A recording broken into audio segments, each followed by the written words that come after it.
Hello दोस्तों, कैसे हैं आप सब लोग। तो दोस्तों, आज हम फिर से हाजिर हो चुके हैं आपके लिए एक और इम्पॉर्टेंट टॉपिक लेकर, जो कि है essential principles of a good accounting system. So दोस्तों, ये टॉपिक हमारे कॉस्ट अकाउंटिंग के फर्स्ट चैप्टर का टॉपिक है। जैसे कि हम लोग लास्ट 2 वीडियो से देखते आ रहे हैं कि इंपॉर्टेंट टॉपिक्स हम लोग कवर अप कर रहे हैं, और ये टॉपिक एग्जाम्स में बहुत बार पूछा जा चुका है, क्वेश्चंस में बोल्ड करके पूछा जा चुका है। तो आपको ये टॉपिक करना बहुत ज़रूरी है और बहुत इजी है। इजीली आप लोग इसको समझ जाओगे इस वीडियो के अंदर। सो चलिए वीडियो को स्टार्ट करते हैं। और आई थिंक आपको ये पता होगा अब कि मैंने चैप्टर फर्स्ट के ऊपर एक प्लेलिस्ट बनाई है, तो चैप्टर 2 पे भी बनेगी, 3 पे भी बनेगी और 4 सब पे बनेगी। ठीक है, एक प्लेलिस्ट के अंदर एक चैप्टर से रिलेटेड सारे इंपॉर्टेंट क्वेश्चंस को मैं आपके लिए अटैच कर दूंगी, ताकि आपको ढूंढने में दिक्कत ना आए। एसेंशियल प्रिंसिपल्स क्या है एक गुड अकाउंटिंग सिस्टम के लिए। This question is also asked in exams. So ध्यान से देखिएगा कि ऐसे कौन से प्रिंसिपल हैं जो एक गुड अकाउंटिंग सिस्टम में होने चाहिए। A good costing system is essential for business to accurately determine the cost of their products and services. एक गुड कॉस्टिंग सिस्टम है हर बिजनेस में जो होना चाहिए, जो कि बिजनेस में जितने भी प्रोडक्ट या जो भी सर्विसेज हैं उनकी कॉस्ट को डिटरमाइन कर सके। ठीक है जी। सबसे पहला एसेंशियल प्रिंसिपल क्या है कि जो भी आप लोग अकाउंटिंग सिस्टम है वो लेके आ रहे हो ना, वो सिंपल होना चाहिए। ये नहीं है इतना टफ ना हो कि आधे लोगों को समझ आ रहा है आधे लोगों को समझ नहीं आ रहा। Costing system should be simple to operate and easy to understood, ताकि हर कोई उसका यूज़ कर सके। The facts, figures and other information revealed by cost accounts should be so prevented as to make them easily graspable। कि जो भी accounting statement में फैक्ट या फिगर या कोई भी इंफॉर्मेशन बताई गई है ना कॉस्ट अकाउंटेंट की तरफ से, तो उसको ऐसे तरीके से प्रेजेंट किया जाना चाहिए कि उस लोग कोई भी इजीली ग्रैब कर सके, यानी कि समझ सके। किसी को भी कोई प्रॉब्लम ना आए उस इंफॉर्मेशन को समझने में, बिल्कुल सिंपल होनी चाहिए। पहला एसेंशियल प्रिंसिपल एक गुड अकाउंटिंग सिस्टम का। सेकंड क्या है? एक्यूरेसी।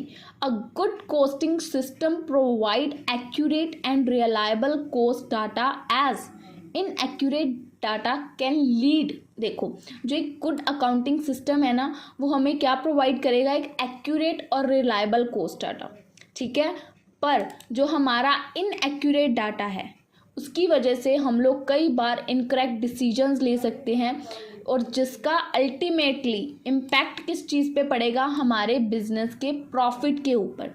तो कंपनी में जो अच्छा कॉस्टिंग सिस्टम है उसमें एक्यूरेसी होनी चाहिए, जो हमें एक्यूरेट चीज़ें बता सके। एक्यूरेट कॉस्ट कहाँ पे हमें इंक्रीज़ करनी है, कहाँ पे डिक्रीज़ करनी है, वो चीज़ें बता सके। अगर हमें ये चीज़ें नहीं पता होंगी और हम ऐसे ही इनएक्यूरेट इंफॉर्मेशन के बेसिस पे गलत इनकरेक्ट डिसीजंस लेते रहेंगे, तो वो अल्टीमेटली हमारी कंपनी के प्रॉफिट को इम्पैक्ट करेगा, यानी कि डिक्रीज करेगा।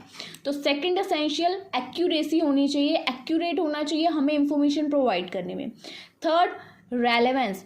Costing system should be relevant to the business and the product and services जो भी ये प्रोड्यूस करता है। जो कॉस्टिंग सिस्टम है वो रेलेवेंट होना चाहिए। ये नहीं है कि आप लोग मैन्युफैक्चरिंग फर्म चला रहे हो और कॉस्टिंग सिस्टम आप लोग किसी और ही फील्ड के लोगों का उठा के कर रहे हो। तो रेलेवेंट, उससे मिलता जुलता होना चाहिए ताकि सबको ईजिली समझ आ सके। जो गुड कॉस्टिंग सिस्टम है should be so devised as to, जो कि आपकी कंपनी की कंडीशंस को सूट करे, रिक्वायरमेंट्स को देखे, nature and size of business में एडजस्ट हो जाए इजीली। ठीक है, उसको किसी को भी समझने में ये ना हो हम लोग बैंकिंग फॉर्म से हमने ऐसा फॉर्मेट रख दिया जो बड़ी बड़ी कॉर्पोरेट कंपनीज यूज़ कर रही हैं, तो बैंकिंग के एम्प्लॉयज़ को वो फॉर्मेट ही नहीं समझ आएगा। ठीक है ना, तो कंपनी के अकॉर्डिंग सिलेक्ट करते हैं हम लोग यहाँ पे कॉस्टिंग सिस्टम की। कंपनी के अंदर जो लोग हैं उनको भी वो चीज़ समझ आए। ठीक है, किस फील्ड में है उसके ऊपर बेस होता है, रेलेवेंट होना चाहिए। नेक्स्ट क्या है? टाइमलीनेस। जो कॉस्टिंग इंफॉर्मेशन है should be available in a timely manner, ताकि हम लोग टाइम पे सही डिसीजन ले सकें। ठीक है, अगर उन इंफॉर्मेशन में कुछ भी डिले हो जाता है, वो इंफॉर्मेशन ही हम तक लेट पहुंचती है, तो may not be useful for decision making purpose. तो वो यूजफुल ही नहीं है, जितने मर्जी उसके बेसिस पे हम लोग डिसीजंस ले जाएं। नेक्स्ट क्या एसेंशियल प्रिंसिपल है? Cost benefit analysis.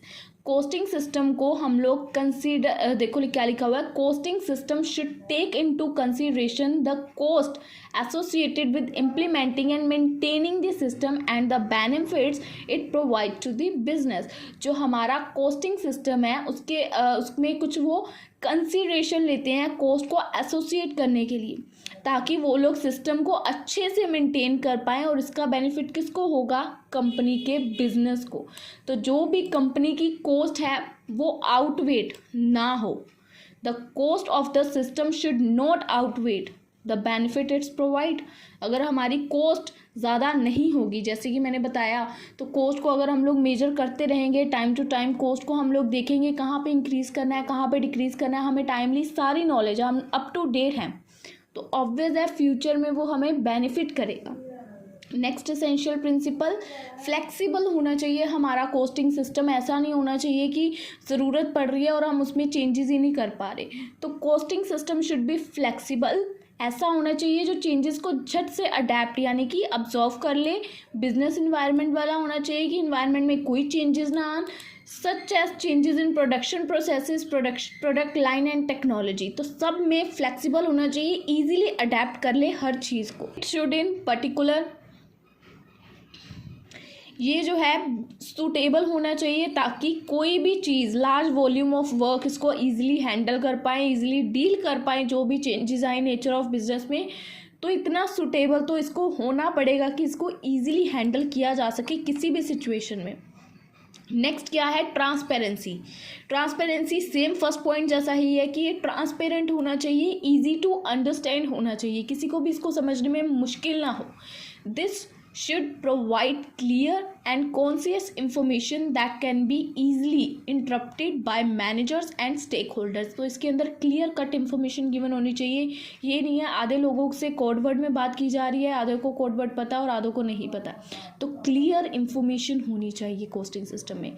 I hope it's essential principles आपको क्लियर हैं। ये भी क्वेश्चन एग्जाम में आया हुआ है। मैं आपको, आई होप दोस्तों आपको ये टॉपिक अच्छे से क्लियर है। अब मिलेंगे हम लोग आपको अपनी अगली वीडियो में, तब तक के लिए गुड बाय।